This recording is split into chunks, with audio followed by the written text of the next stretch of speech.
the man that found Waldo, and I'm not giving up where he's at. Because citizen and my fellow illuminaries, I got a problem I can't kick right now, no matter how hard I try. Because you see, I have a top 5 quarterback list, current day, and Joe Burrow should be on that list. And I have done everything in my power as a Joe Burrow fan to avoid dropping him completely off the list. I have tried to devalue the MVP award because Joe Burrow has none. In my mind, I try to forget that the NFC actually has quarterbacks. And finally, I try to shoot him a little bail.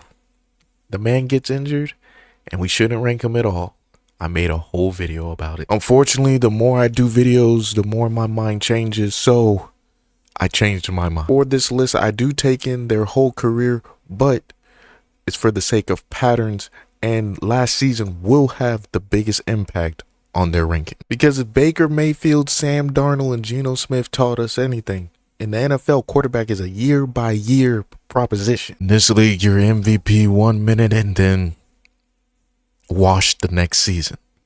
So let's begin. Number 1 is Matthew Stafford. Not only has he been one of the most consistent quarterbacks in the NFL, he has a Super Bowl, he is most likely going to win MVP, and most importantly, he had to suffer the Detroit Lions before they were good. That's a million bonus points for me. Before we go any further in the list, let me explain to you fumbles and passer rating. You see, you think you have a top tier quarterback because his passer rating is through the roof. I mean, come on, man. Who wouldn't think that?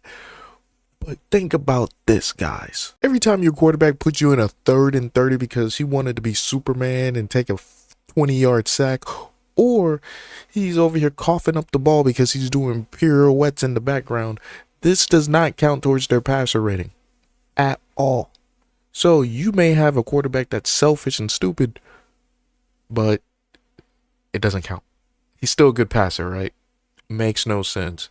This is barely a good stat. That's why my number 2 quarterback is actually Josh Allen over Drake Maye, because on the surface, Drake Maye has a very good touchdown to interception ratio with a very high passer rating. Unfortunately, fumbles do count, and my man leads the league in fumbles. I find it very impressive, though, that I have to split hairs between a league veteran MVP and a second-year player. That's how good Drake Maye is. Probably going to have a great future, and that's why he's my number 3. I'm going to get this out of the way. Patrick Mahomes was not a top 5 NFL quarterback this season, but like I said at the beginning, we are taking into account their whole career in the sake of patterns.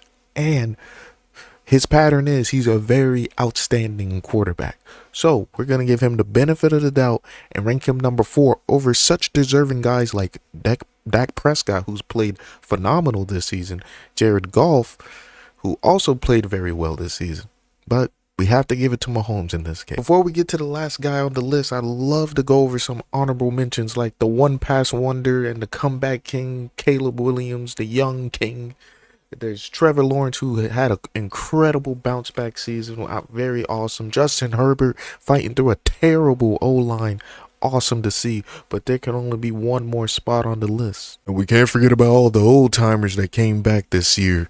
Aaron Rodgers came back for one more year. Phillip Rivers from out of nowhere comes back for a year. Not even a year, like 4 games, and tried to pull the Colts out from their conundrum after Daniel Jones go down. And finally, Joe Flacco, showing us once again that a quarterback with 2 good wide receivers can be all pro. And if you put Patrick Mahomes up here, you got to put the only multiple-time MVP that's playing a resemblance of how he used to play, and that's Lamar Jackson. Now remember, when their career is over, this is a historic league. The Hall of Fame is hollowed ground, and these quarterbacks are very good. Mahomes, Jackson, and Burrow.